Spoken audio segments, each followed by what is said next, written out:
Hello and welcome to Microsoft Hates Greg. My name is Greg Deckler, and today we're talking about the February 2026 feature summary for Power BI Desktop. So, how would I describe this update? So imagine you come back from work, all right, and somebody asks you, like, "Hey, what did you do today at work?" And you're like, "Well, first thing I did was I noticed that there was a stray paper clip on my desk.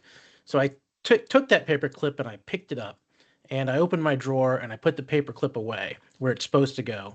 And then I noticed on the lip of my drawer there was a coffee stain because where I'd spilled coffee a week ago, I thought I'd cleaned it all up, but apparently it like kind of dripped under the edge of the desk and it kind of must have gotten on that lip of that drawer. So I walked down to the kitchen and I wetted a paper towel and I came back and I scrubbed it and cleaned it off and then I threw that in my waste can, right? So so like imagine somebody asks you what you did at work today and you just describe the most inane, like just trivial kind of stuff that you did at work, right? That's how I kind of view this February 2026 feature summary, right? So let's get into it. First of all, there's a bunch of deprecation going on. I don't know why they're deprecating hierarchies in Power BI scorecards. That seems weird to me. I mean, it was already there as a feature. I mean, was it a hindrance to like other things that they're doing with scorecards? Because I don't feel like they've done anything with scorecards in like forever. Then they're deprecating the management packs for SCOM. If you don't know what SCOM is, System Center Operations Manager, I used to implement a lot of SCOM back in the day. Basically, it was to monitor your Exchange servers, your environment, and if anything like it got out of tolerance, essentially you could have it alert and even do actions to like remediate and do things like that. So pretty powerful technology, but they don't want you using anything on-prem anymore. They want you to use cloud to do all of that, even though I'm not quite sure like what the equivalent of SCOM is in the cloud, but I'm sure it's out there. It's been a hot minute since I've done anything, super infrastructure like that. Deprecation of legacy import in Excel. That's been in the news feed for a while. And then the Simba Vertica ODB, which does anybody even using that? Um, then you get into expanded prompt input character limit. Like, oh, we expanded it from 1,000 characters to 2,000, or 2001, whatever it is. I don't know. Filter or enter data reports in with input slicers. The input slicers generally available. I'd have to go back and see how long that's taken to do to get from initial to generally available.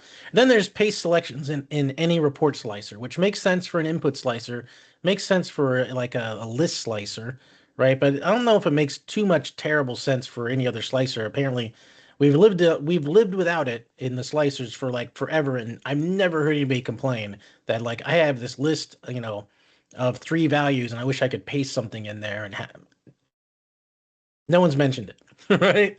Um, but I mean, so they already made it for the input slicer and for the list slicer, where you can just paste in a list of values, right?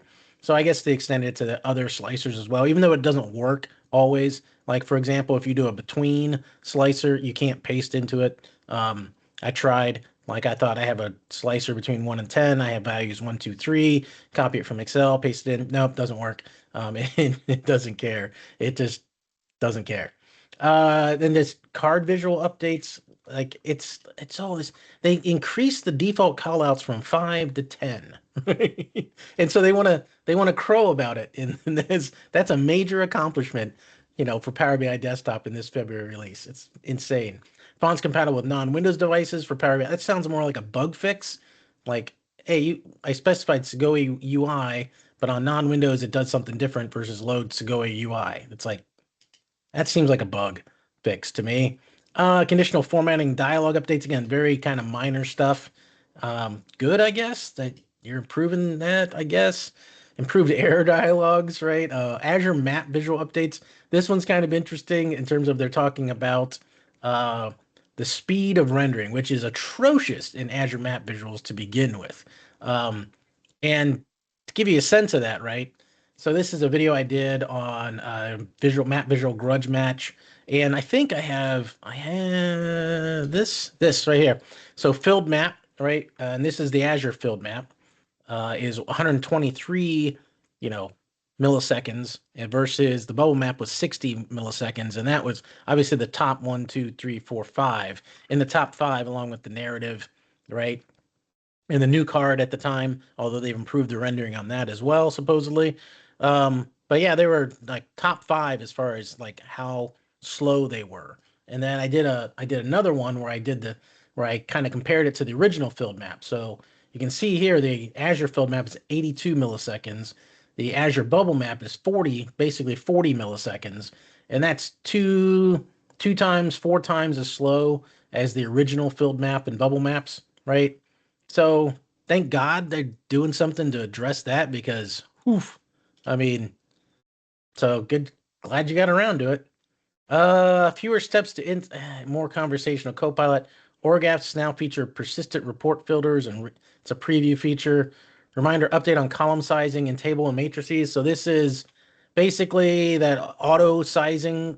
Nobody liked it, right? This is a product leadership team that is just they have no idea what their actual customer base actually wants. They'd have no clue. So they did the whole, grow to fit, and nobody liked it. So now they're reverting it back. So there you go. Table of and name of. So I really got to think about this. These kind of look interesting, especially table of, I suppose. Name of. The problem with name of, it's like it was meant for field parameters and retains a string though. Which what are you going to do with that string exactly? Right now, table of it returns a table reference, and I can show you how these things work. Right.